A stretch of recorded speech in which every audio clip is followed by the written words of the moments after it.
di tempat ini yang sudah memberikan kehormatan kepada saya untuk saya bisa men-sharingkan firman Tuhan pada sore hari ini. Ada istilah tak kenal maka tak sayang. Izinkan saya memperkenalkan diri Bapak Ibu Saudara sekalian. Nama saya Raymond. Saya ini orang Jawa, asli dari Semarang dan wong Jawa betul ya. Dan saya mulai ke Jakarta itu sejak saya kuliah tahun 1999 sampai dengan sekarang saya sudah berkeluarga. Saya bersama dengan istri dan kedua anak saya di tempat ini.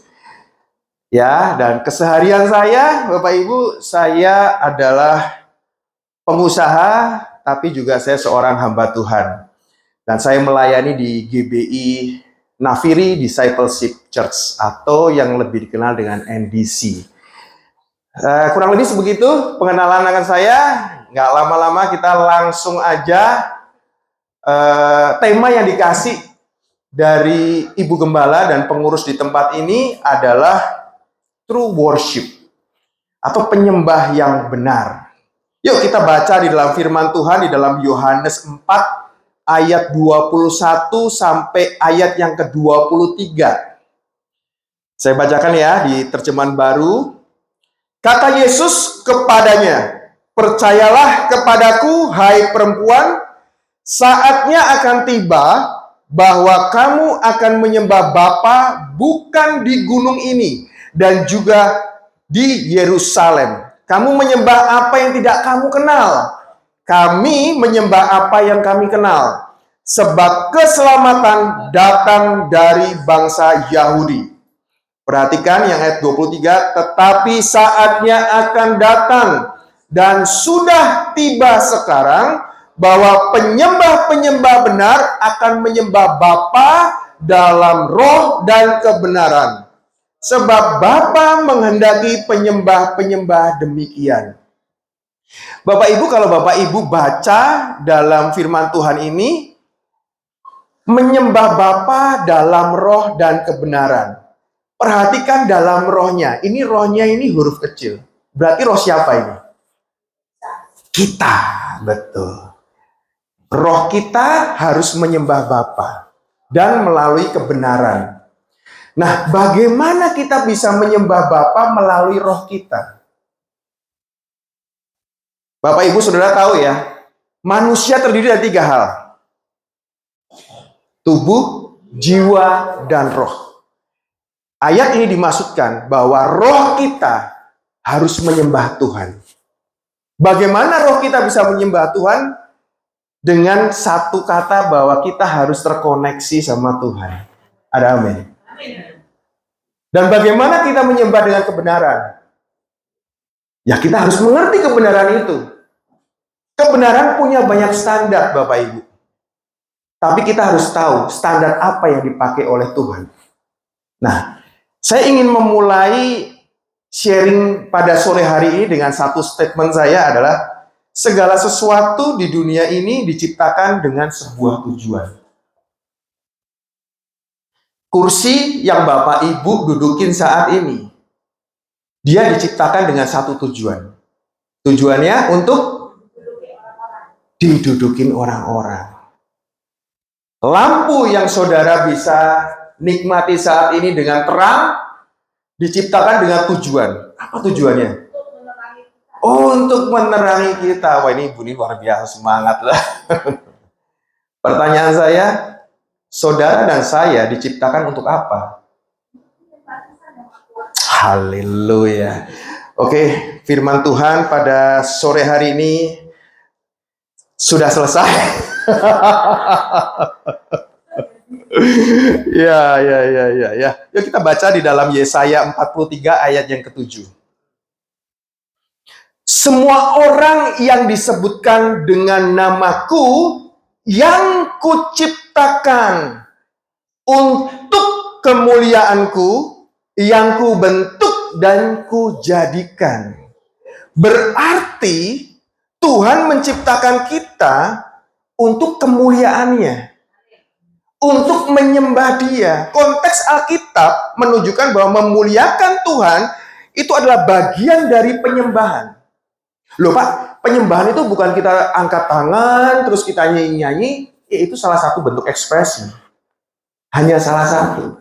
Kita bekerja, kita mengusahakan sesuatu, berbisnis, kita melakukan hubungan dengan istri, suami kita, anak-anak kita, orang tua kita, itu juga bentuk penyembahan dengan Tuhan. Jadi bentuk penyembahan Tuhan itu luas sekali. Dan segala sektor kehidupan kita itu adalah bentuk penyembahan kita kepada Tuhan. Meskipun secara literal kata kemuliaan dan penyembahan itu berbeda, tetapi secara teologis, kata kemuliaan dan penyembahan itu sama. Sekali lagi, setiap kita diciptakan untuk menyembah Tuhan.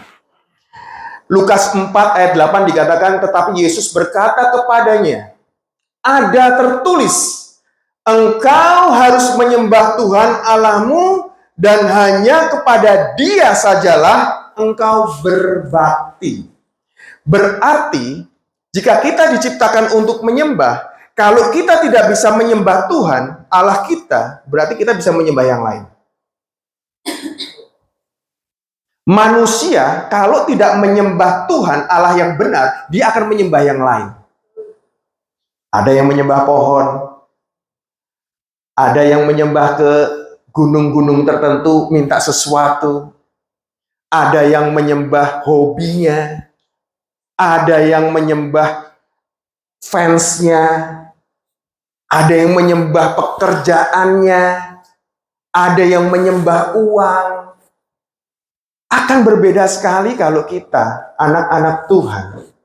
Kalau kita bukan menyembah Allah yang benar, kita akan menyembah sesuatu yang lain. Itu sudah dipastikan karena kita diciptakan untuk menyembah. Kita manusia diciptakan untuk menyembah. Kalau kita nggak menyembah Tuhan, Allah yang benar, kita pasti menyembah yang lain. Pasti. Nggak mungkin nggak. Masalahnya kalau kita menyembah uang, uang dewa kita, uang adalah Tuhan kita. Segala sesuatu kita halalkan, segala sesuatu kita lakukan demi uang. Kalau hobi kita, kesukaan kita itu adalah Tuhan kita, kita menyembah hobi kita. Gua nggak penting beribadah, gua nggak penting istri gua nggak penting anak gua, pokoknya tiap hari gua suka sama hobi gua mau mancing kek, mau tiap hari kek, gua nggak peduli. Anak istri gua mau makan apa, gua nggak peduli. Yang penting gua seneng, gua mancing. Bapak-bapak ada yang suka mancing di sebaliknya? Ada? Gak ada ya? Mancing ikan maksudnya, bukan keributan.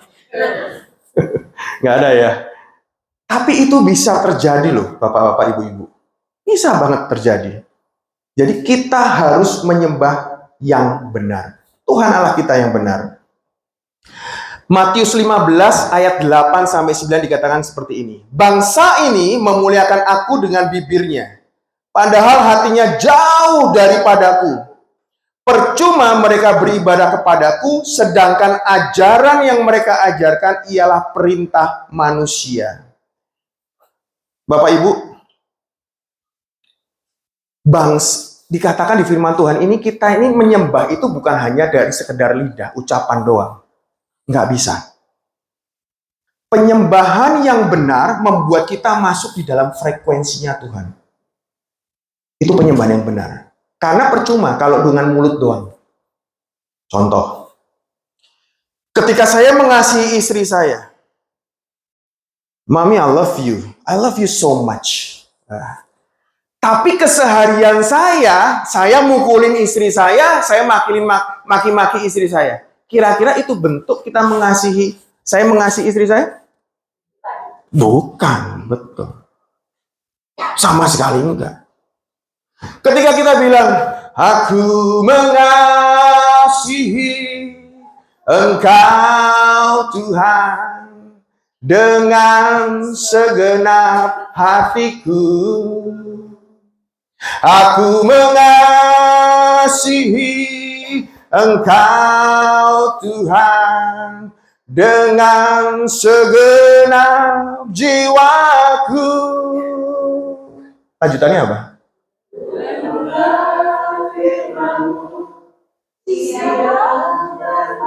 Stop sampai di sini. Kurenungkan firman-Mu siang dan malam. Yakin. Benar. Jadi saya tanya lo, benar merenungkan firman-Nya siang dan malam. Baca nggak Alkitabnya tiap malam? Gimana mau merenungkan kalau baca aja enggak? Boro-boro dibaca, dibuka juga enggak? Ayo. Benar yakin mencintai Tuhan, merenungkan firman-Nya siang dan malam, melakukan nggak? Paham maksud saya? Firman Tuhan dikatakan di dalam Matius 15, bangsa ini memuliakan aku dengan bibirnya, padahal hatinya jauh daripada aku. Seperti kebanyakan orang Kristen saat ini. Saya nggak bicara di sini, mungkin di luar sana. Ya. Wah, aku mengasihi Tuhan. Setiap minggu beribadah. Ya, setiap minggu beribadah. Motivasinya apa? Banyak sekali anak-anak muda sekarang beribadah tiap minggu datang. Motivasinya cuma satu. Gue mau cari jodoh. Bapak-bapak juga banyak ke gereja. Motivasinya apa? Gue mau cari kantau di gereja. Orang Kristen baik-baik. Gue cari kantong, gue cari networking. Wah. Ibu-ibu banyak juga. Wah, kalau di gereja, gue bisa tenteng tas gue, berlian gue. Kalau enggak, gue masa mau pamer di rumah doang, gue harus pamer dong di gereja. Itu realita, Bapak Ibu. Itu realita saat ini. Dan itu ngeri loh. Firman Tuhan dikatakan 2000 tahun yang lalu. Dan itu pun terjadi saat ini. Ini sebuah realita yang harus kita benar-benar amati, dan bukan hanya amati, ini peringatan buat kita. Nah Bapak Ibu, ketika tadi kita menyembah dengan benar, kita sebagai true worship, kita harus membuat hidup kita masuk di dalam hadirat Tuhan. Kita satu frekuensi dengan Tuhan. Apa maksudnya satu frekuensi? Multimedia boleh di satu frekuensi? Ya, satu frekuensi berarti memiliki pandangan atau pendapat yang sama. Itu yang pertama. Kita punya satu frekuensi. Kita punya bestie nih ya, punya bestie. Mau makan apa? Kok nyambung ya kita ya? Gitu.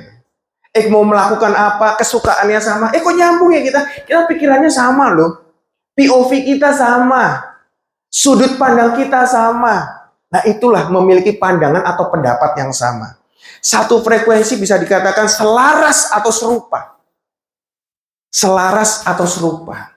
Ya. Kedua, memiliki ketertarikan yang sama. Ketiga, saling mengerti satu sama lain. Kita saling mengerti.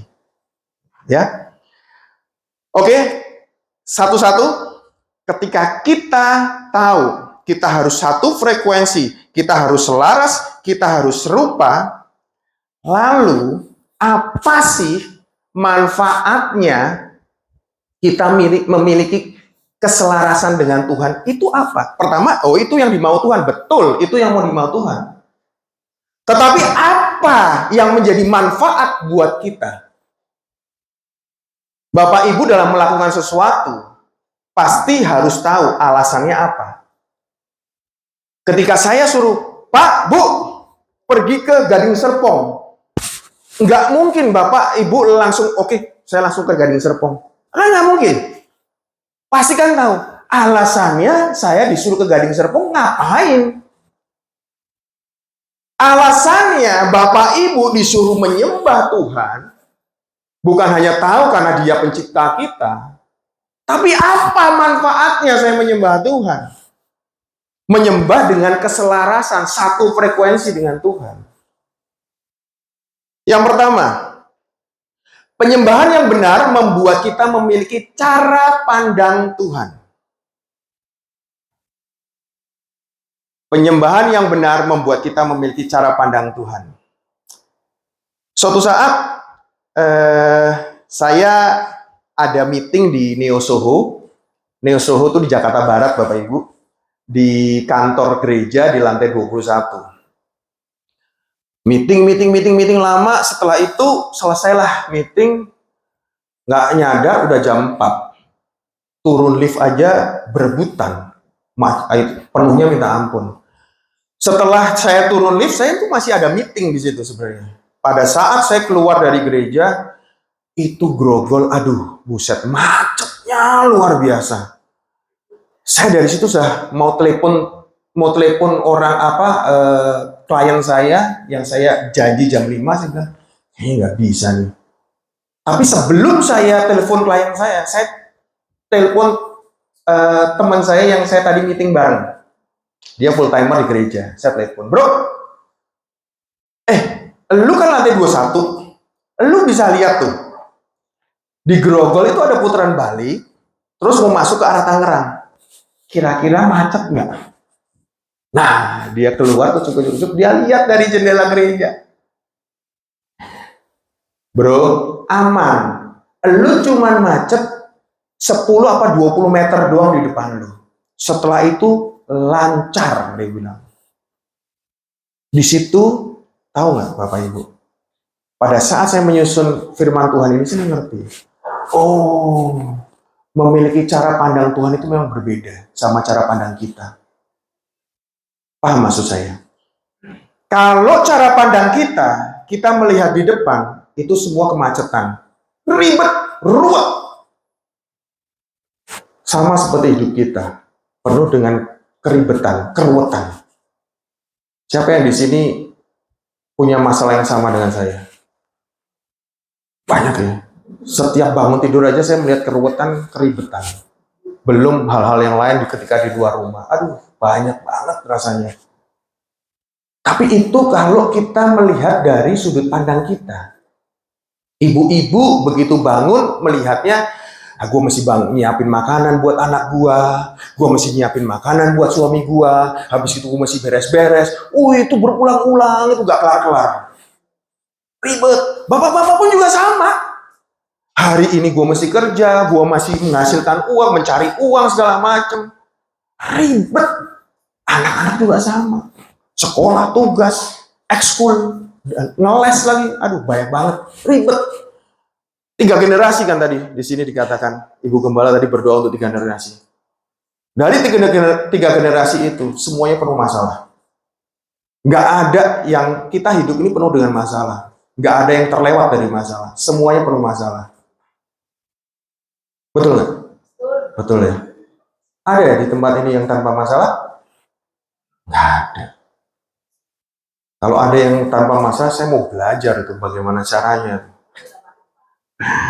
Pulang ke rumah Bapak nggak ada masalah ya.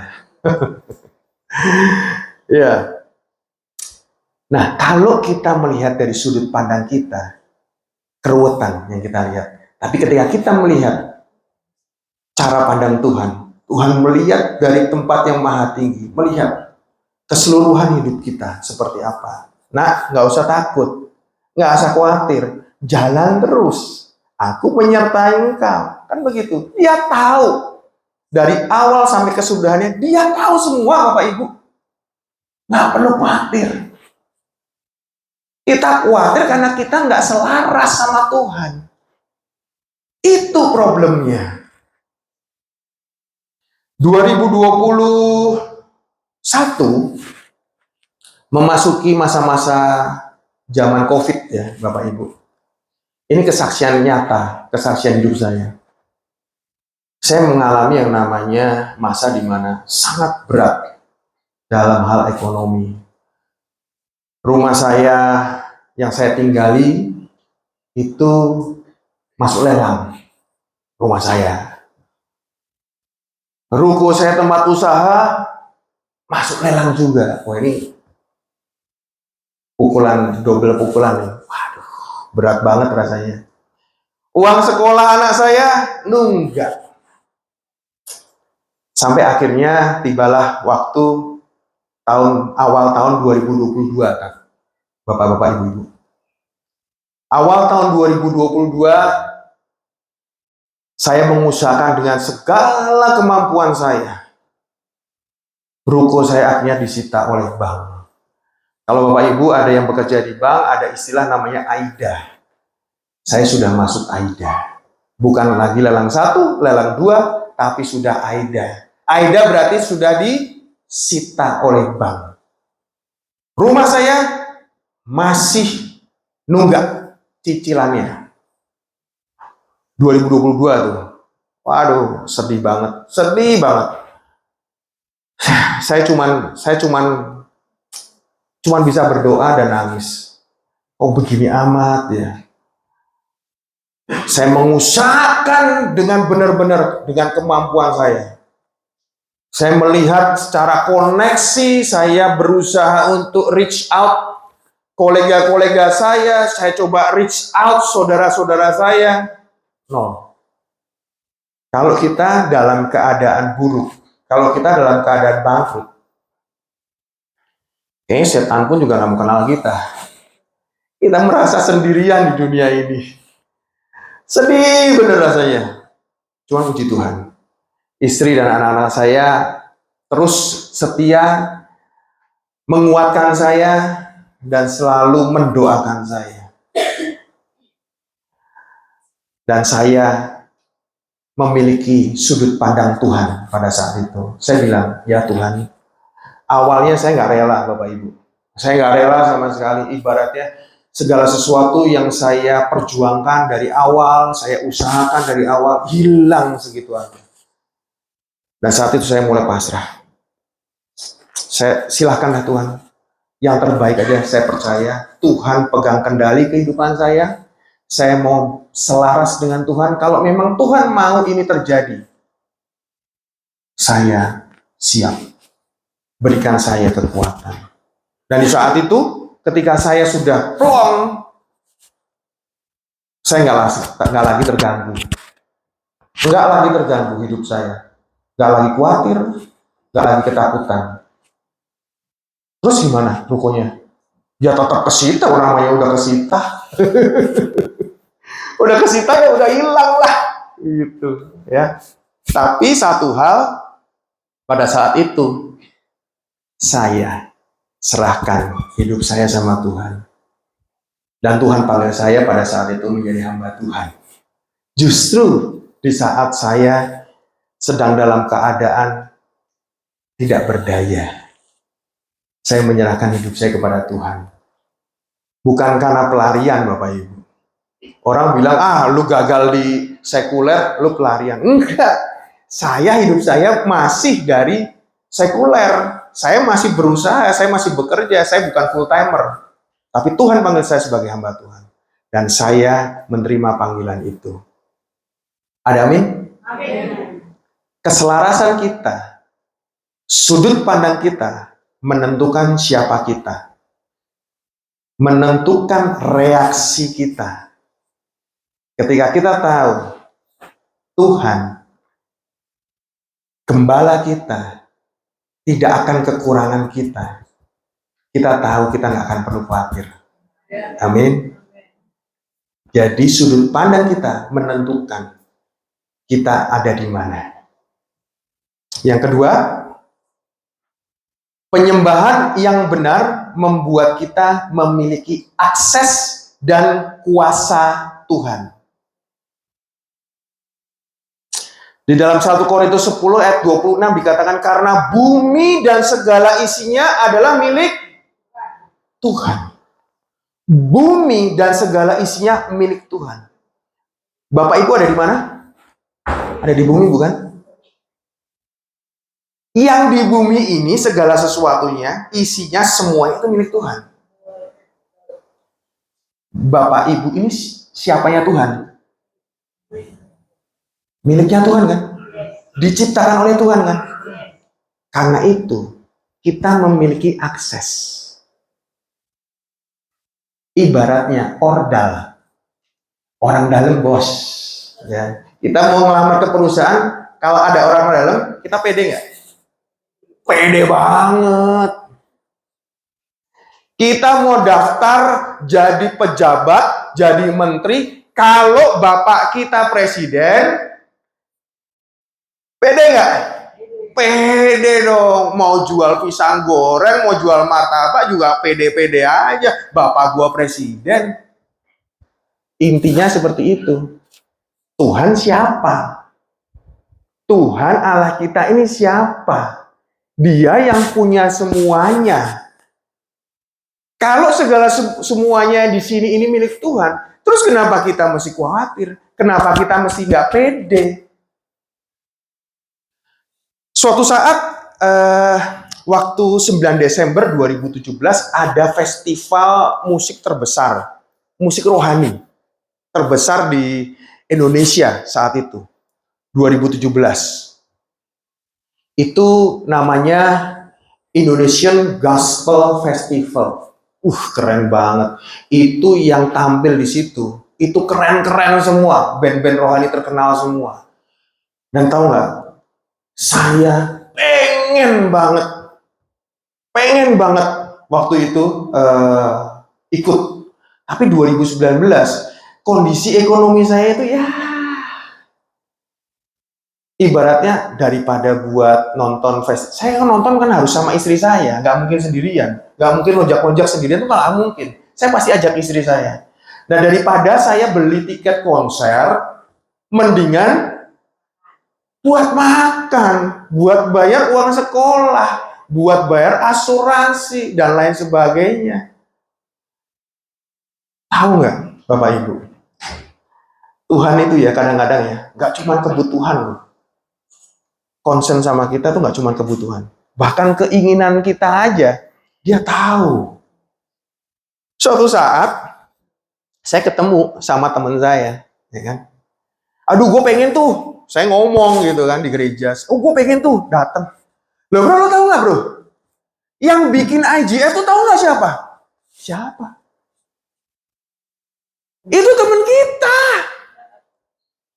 Oh ya. Tahu nggak? Saya langsung ngomong, bro, ada tiket. Ada tiket. Ya, kita berharap namanya temen ya diskon lah gitu kan. Kita kan berharapnya kan gitu kan. Kalau ada diskonan baru berani beli kan. Kalau nggak ada diskonan nggak berani beli gitu. Bro, ada tiket. Lu mau nonton? Lu belum beli? Ini gue kasih tiket ya.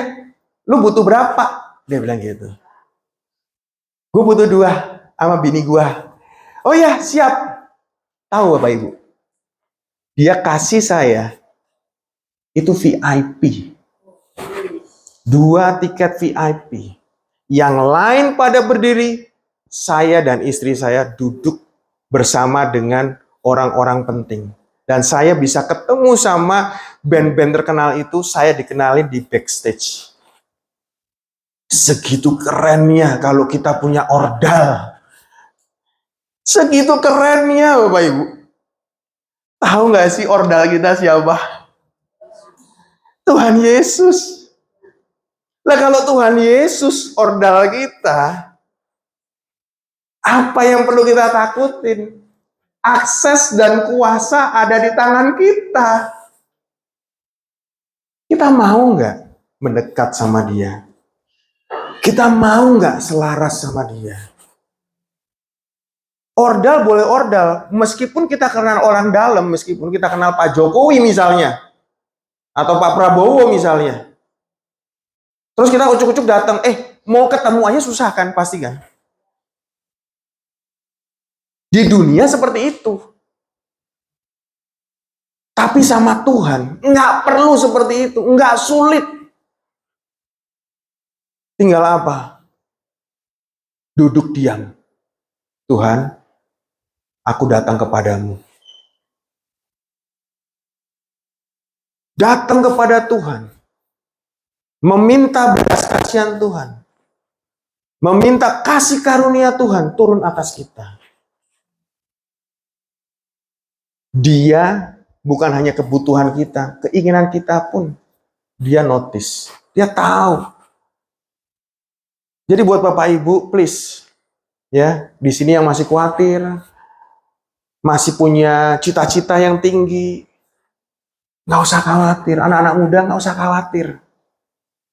Kita punya Tuhan yang Maha Kuasa, Tuhan yang dahsyat, Tuhan yang besar. Bumi dan segala isinya punya Dia. Nggak perlu khawatir. Tapi bagaimana engkau menempatkan Dia, itu akan menentukan. Kalau engkau menempatkan Dia sebagai Allah penyembuh, nggak usah khawatir. Segala sakit penyakit kita sudah ditanggung. Kalau Dia, Jehovah Jireh, Allah yang selalu menyediakan kebutuhan kita, nggak perlu khawatir tentang apa yang akan kita makan, apa yang kita pakai, Bapak Ibu. Hidup ini murah. Yang mahal cuman gaya hidup. Hidup ini terlalu murah. Kita nggak usah khawatir dengan hidup ini. Gaya hidup kita yang mahal. Gaya hidup kita yang seringkali membuat kita terjebak dalam hutang piutang. Terjebak dalam pinjol. Terjebak dalam segala hal. Gaya hidup. Hati-hati dengan gaya hidup. Oke, yang ketiga. Kita langsung cepat nih ya. Penyembahan yang benar membuka dan melepas belenggu. Kisah Para Rasul 16 ayat 25 dikatakan ketika Paulus dan Silas menyembah.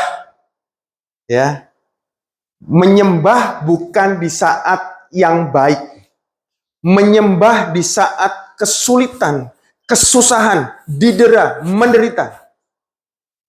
Tetap menyembah. Tetap memuji Tuhan, tetap bersyukur kepada Tuhan.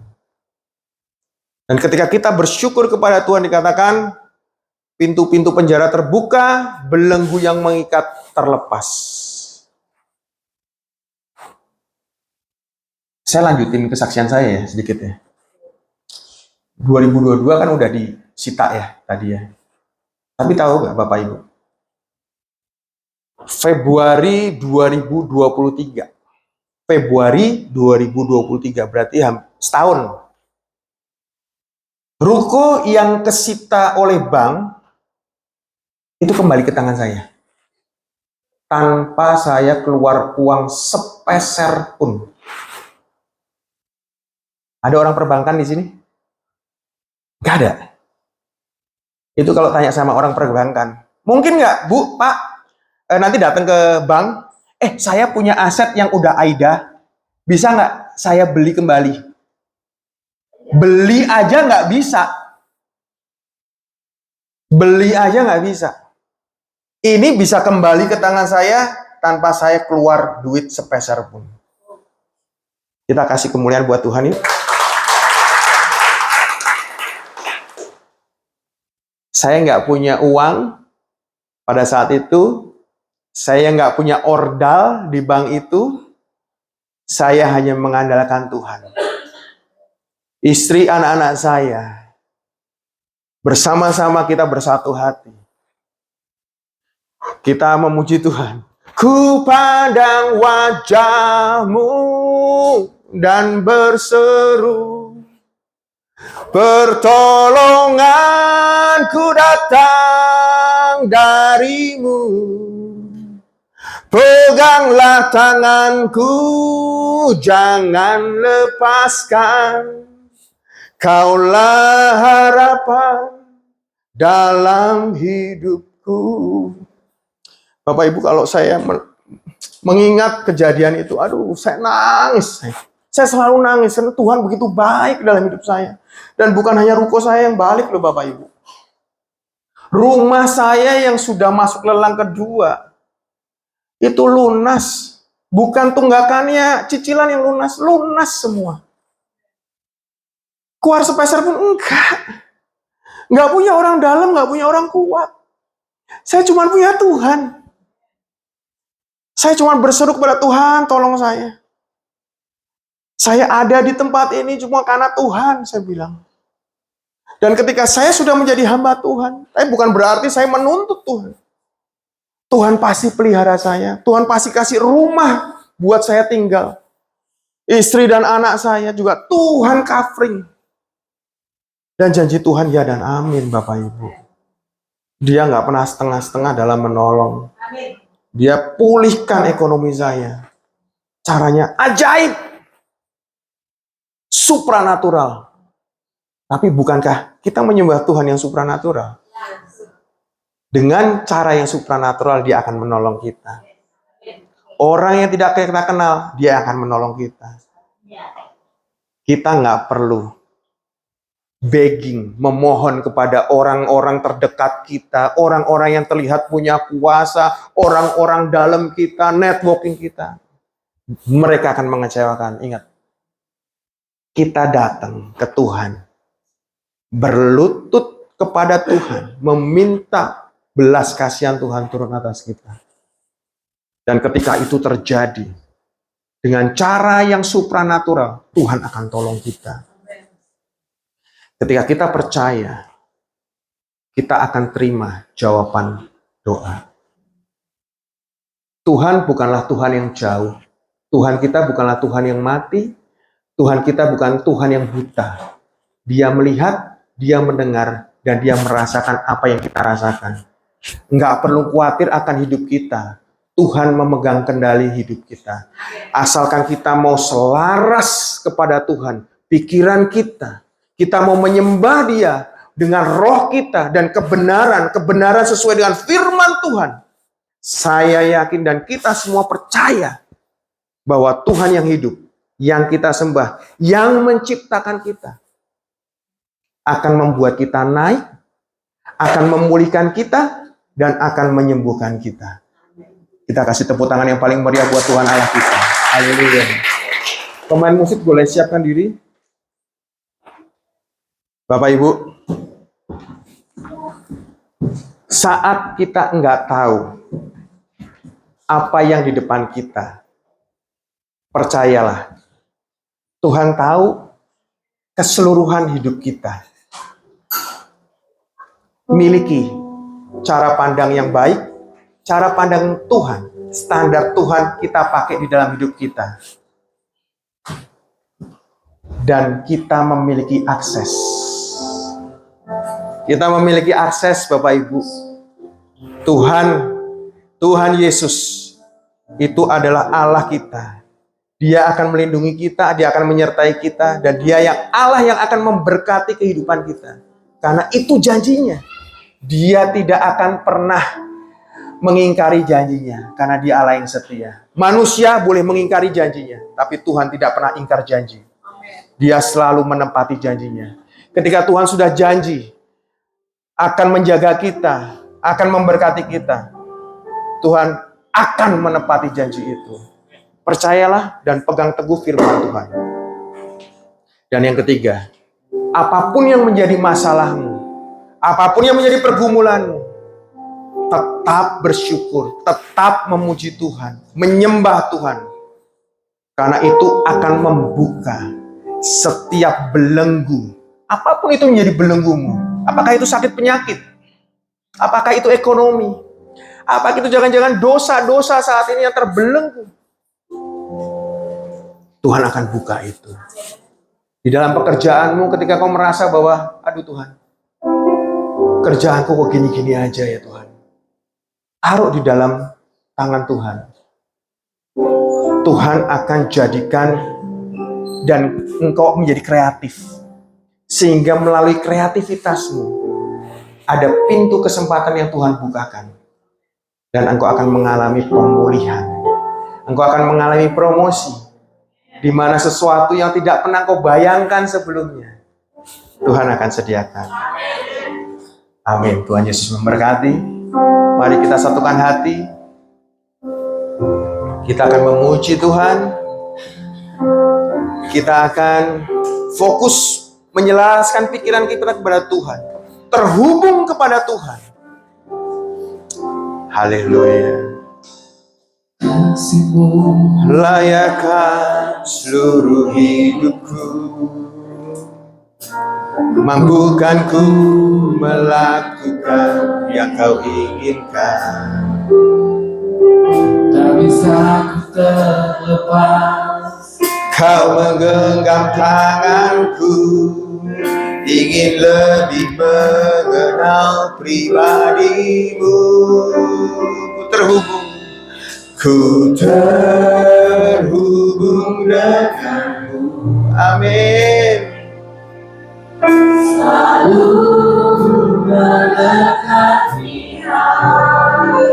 Yes. Firman-Mu itulah dasar hidupku yang berdaulat atas. Saya undang Bapak Ibu sekalian untuk bisa bangkit berdiri.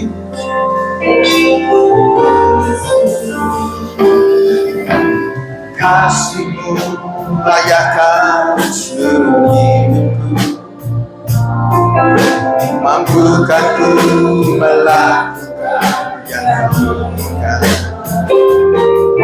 Tak bisa ku terlepas, Kau menggenggam tanganku, ingin menjadi pemenang pribadi.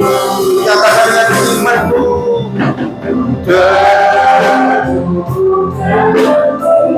ya Yesus selalu memberkati hatiku.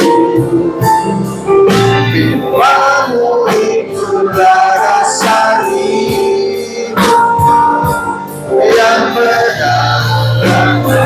Lebih lagi. Haleluya.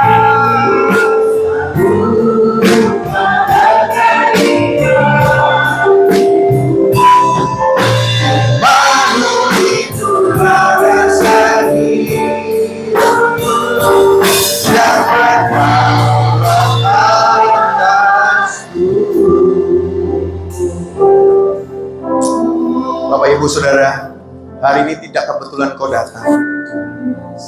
Ada sesuatu yang akan Tuhan pulihkan di dalam kehidupanmu. Maukah engkau menaruh tangan kananmu di dada? Bukti engkau menyerahkan hidupmu kepada Tuhan. Dan biarlah pikiran kita selaraskan kepada Tuhan. Apa yang menjadi kekhawatiranmu saat ini? Apa yang menjadi kekhawatiranmu saat ini? Tuhan, kami taruh tangan kami di dada Tuhan. Bukti kami menaruh kepercayaan kami kepadamu Tuhan.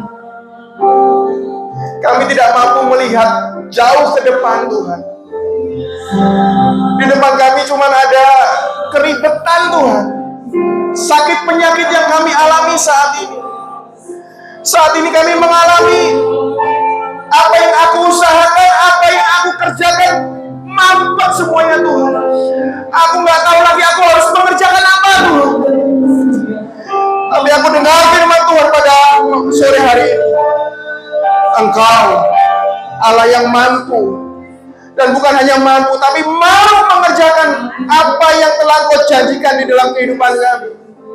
Engkau berjanji selalu setia, selalu menggenapi setiap apa yang telah Engkau firmankan Tuhan. Hari ini, malam hari ini Tuhan, aku klaim Tuhan janji-janji Tuhan. Yang sakit Tuhan sembuhkan, yang terbeban berat Tuhan berikan kelegaan. Yang saat ini ekonomi lagi hancur, terima pemulihan dari Tuhan. Ekonomi dipulihkan, ekonomi dibangkitkan, pekerjaanmu engkau dipromosikan di dalam nama Yesus. Hubungan yang mulai hambar suami istri, amamu berdoa ketika engkau datang bersama suamimu, istrimu, pegang tangannya, pegang tangannya, pegang tangannya, pegang tangannya. Oh, suami istri berpegangan tangan, orang tua berpegangan kepada anaknya. Tuhan, pemulihan terjadi di tempat ini Tuhan. Hati bapak-bapak kembali kepada anak-anak. Hubungan suami istri Tuhan sudah pulihkan di dalam nama Yesus. Terima kasih Tuhan, terima kasih Tuhan.